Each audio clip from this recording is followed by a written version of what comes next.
Hola, ¿qué tal, chicos, chicas? En 1941 se estrenó una película de un joven cineasta, tenía 26 años cuando se estrenó la película, que cambió la historia del cine. Me estoy refiriendo, obviamente, a Orson Welles, director, y la película fue Ciudadano Kane. Orson Welles venía del teatro, él era una estrella bestial del teatro neoyorquino, muy vanguardista, y con Ciudadano Kane consiguió lo que muy pocos cineastas han conseguido nunca en la historia del cine, que tenía realmente un cheque en blanco para hacer lo que quisiera. Y el resultado, Ciudadano Kane, es, aparte de una obra maestra absoluta, realmente fue una película rompedora a dos niveles. Por un lado, fue tremendamente rompedora a nivel estético, la puesta en escena de Ciudadano Kane, donde contó con los mejores operadores que se podía encontrar en ese momento, los mejores técnicos, porque estaba Greg Toland en la fotografía, estaba Bernard Herrmann en la música, el montador fue Robert Wise, futuro enorme director. Entonces, Ciudadano Kane obviamente es una película que innovaba el lenguaje cinematográfico, bebiendo de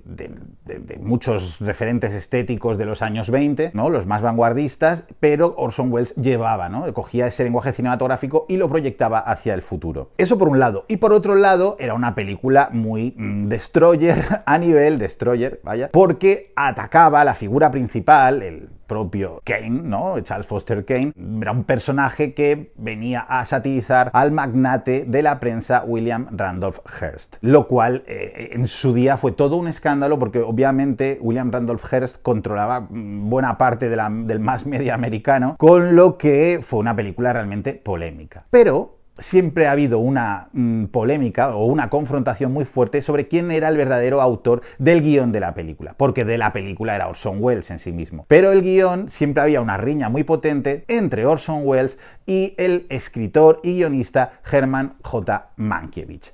Mank. La película, el único Oscar que ganó, que esto también es bastante loco, fue el de guión, precisamente, que fue compartido. Y todo esto tiene una historia muy rica detrás, porque realmente Orson Welles era su primer largometraje, mientras que Herman Mankiewicz era un hombre que era un guionista de estudios. Él trabajaba para la Paramount, él trabajaba para la Metro-Goldwyn-Mayer, ¿no? Estaba dentro del sistema de estudios, y él había hecho, no sé, más de 80 películas, creo casi más de 90 películas como guionista, muchas veces sin acreditar, porque él mismo ni siquiera quería aparecer en los créditos de la película. Pero casi toda su producción era serie B, ¿no? No era un guionista muy conocido, mucho más conocido acabó siendo su hermano Joseph L. Mankiewicz, el director de Val Desnudo y de muchas otras maravillas. Que por cierto, Joseph Mankiewicz no sale muy bien parado de las imágenes de Mank. Ya llegamos a la película, ¿no? Ya he hablado, ¿no? Me he enrollado, pero bueno, el mensaje de esto principalmente es que os tenéis que ver Ciudadano Kane como aperitivo antes de veros Mank, porque así disfrutaréis mucho más la nueva película de David Fincher. Bueno, pues todo esto es lo que viene a contarnos Mank, la realización, ¿no? La escritura del guión de Ciudadano Kane, en lo que luego además viene a ser un retrato del Hollywood de la época, en el que voy a entrar en nada, porque ahora ya he hablado mucho, me he enrollado, así que vamos a ver unas imágenes de Mank, nueva película de David Fincher que estrena Netflix,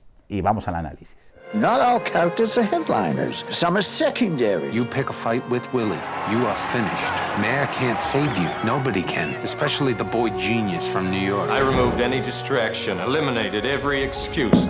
Your family, your cronies, liquor. I gave you a second chance. You cannot capture a man's entire life in 2 hours. All you can hope is to leave the impression of one. Why Hearst? Outside his own blonde Betty Boop, you're always his favorite dinner partner. Are you familiar with the parable of the organ grinder's monkey?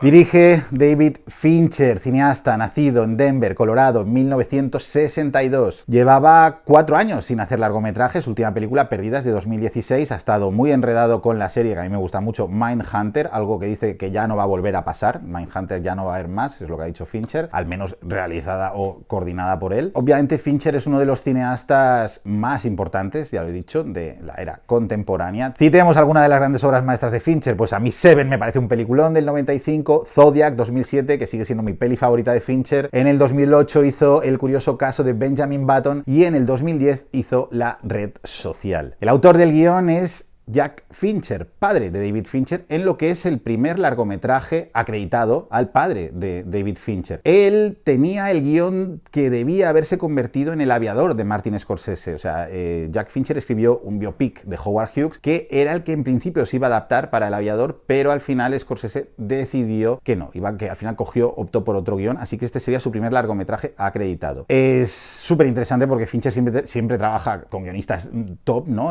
Trabajó con Andrew Kevin Walker, con Eric Roth, con Aaron Sorkin, ¿vale? Entonces, eso ya de entrada nos está diciendo que la película Mank es un proyecto tremendamente personal. Y luego cuando la ves aún se entiende mejor. Porque Mank, que es una película que me ha parecido increíble, una maravilla absoluta, me ha parecido de momento creo que la peli del año, no sé si encontraré una película mejor de aquí a final de año, pero en lo que viene a ser los meses anteriores, para mí Mank es la número 1. Hay un relato de base que nos sirve para vehicular la trama, que es el proceso de construcción del guión de Ciudadano Kane. Ya os digo que aunque parte de unos hechos reales sí que tiene mucha ficción y hay cosas cambiadas, en aras a que la película mole aún mucho más, sea aún mejor. Entonces ahí está la construcción del guión, que es Herman J. Mankiewicz, protagonista absoluto de la película. Mank lleva el nombre de él, Mank, la película, y al mismo tiempo es un gran retrato en sepia, en blanco y negro, tiene una luz esta película maravillosa. Todo lo que vendría a ser la puesta en escena de Mank es absolutamente soberbio, y sé que digo muchas veces absolutamente, tengo que buscar otra palabra porque es que lo estaba viendo y yo estaba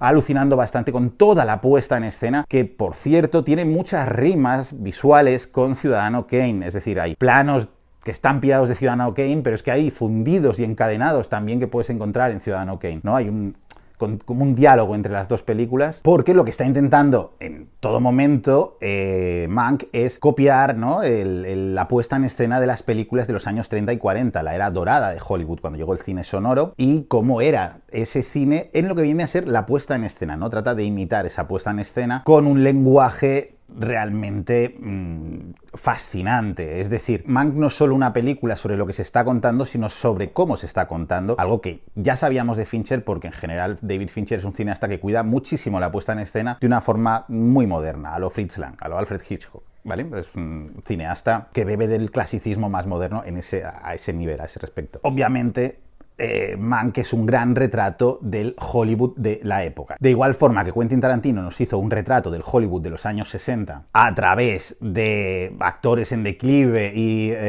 actores de riesgo que molan más que la vida, ¿no? Lo que hace Fincher es irse a retratar el Hollywood de los años 30 y 40, pero no desde el lado de los actores, sino que se va al lado de los tycoons, de los magnates, ¿no? Se retrata perfectamente la fascinación que implicaba hacer cine en el sistema de estudios, pese a que los estudios en sí mismos pues no salen muy bien parados, especialmente los magnates, porque obviamente sale la Paramount y sale la Metro-Goldwyn-Mayer y salen sus jefazos, sale Louis B. Mayer, sale Irving G. Thalberg, sale David O. Selznick. En ese retrato de cómo se hacía cine entonces, que es maravilloso en cualquier momento de la película. Hombre, si os gusta mucho el cine y si conocéis el cine de la época, más, pero si no, también lo disfrutaréis mucho, el cómo se construían las películas, tanto a nivel de guión, con distintos guionistas en la sala, todos fumando y bebiendo y hablando, como en los propios sets de rodaje. Y mientras estamos viendo ese retrato, ¿no? Esa foto, también se realiza una crítica bastante bestial sobre cómo estos mega empresarios, ¿no? Superpoderosos realmente hacían uso de ese poder, sobre todo a nivel político y social. Es decir, al final,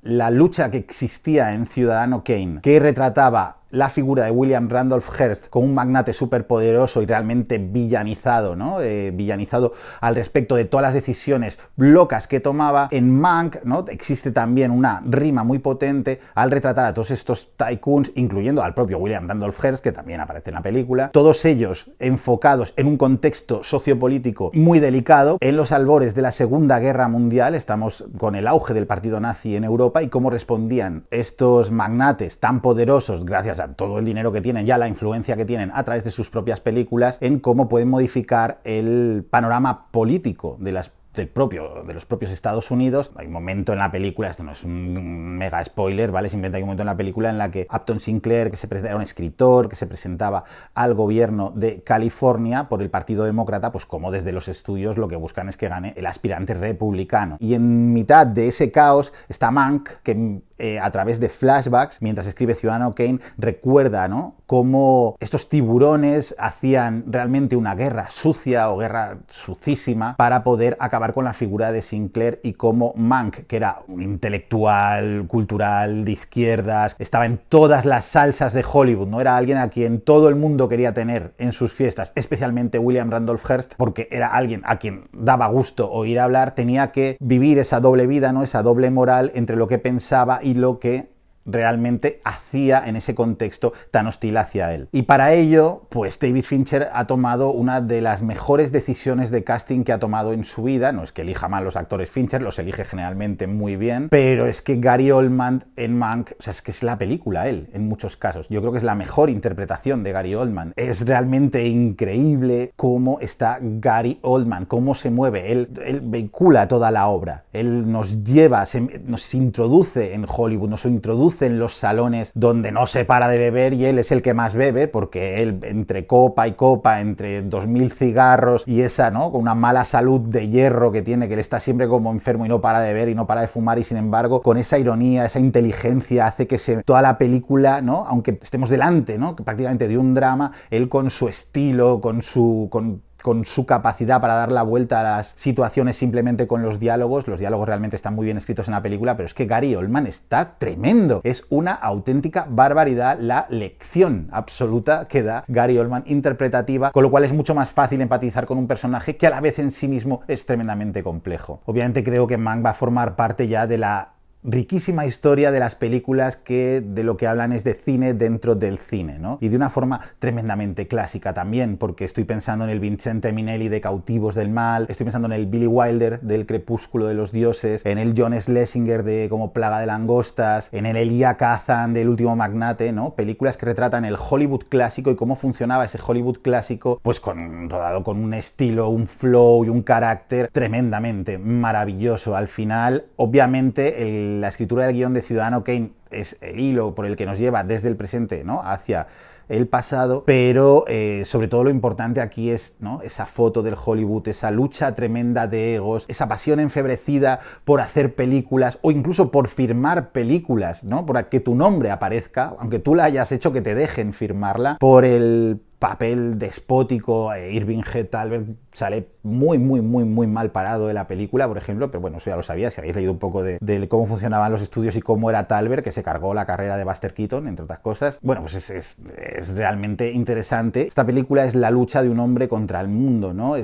Cuando escribí sobre ella el otro día, decía algo así como, es un peón, ¿no? En un ajedrez, Mank sería el peón y tiene que enfrentarse contra todo el tablero, también contra sus propias fichas, pero es el más listo del tablero, es el más ágil, el más rápido y el más divertido. Y aunque sea un perdedor nato, porque Mank es un perdedor nato, lo que te está contando la película es cómo librar su última batalla, cómo ser capaz de ganar la última batalla. Y es ahí donde sí que entra su petición de figurar acreditado en el guión de Ciudadano Kane, porque para él es algo realmente importante lo que ha escrito, y él lo dice, es mi obra maestra. Así que realmente esa lucha del hombre contra las circunstancias, que ya estaba un poco en Zodiac, que en la red social en algunos momentos se podía ver en el personaje más de Andrew Garfield. O sea, es un tema que sí que aparece en la obra de Fincher, pero aquí, que estamos delante de su película más clásica, de su película quizás también os diría donde más se deja sentir su pasión, ¿no?, por el cine. Fincher es un grandísimo cinéfilo. Fincher sabe cine lo que queráis. Si le leéis las entrevistas, es que es un placer leerle de todos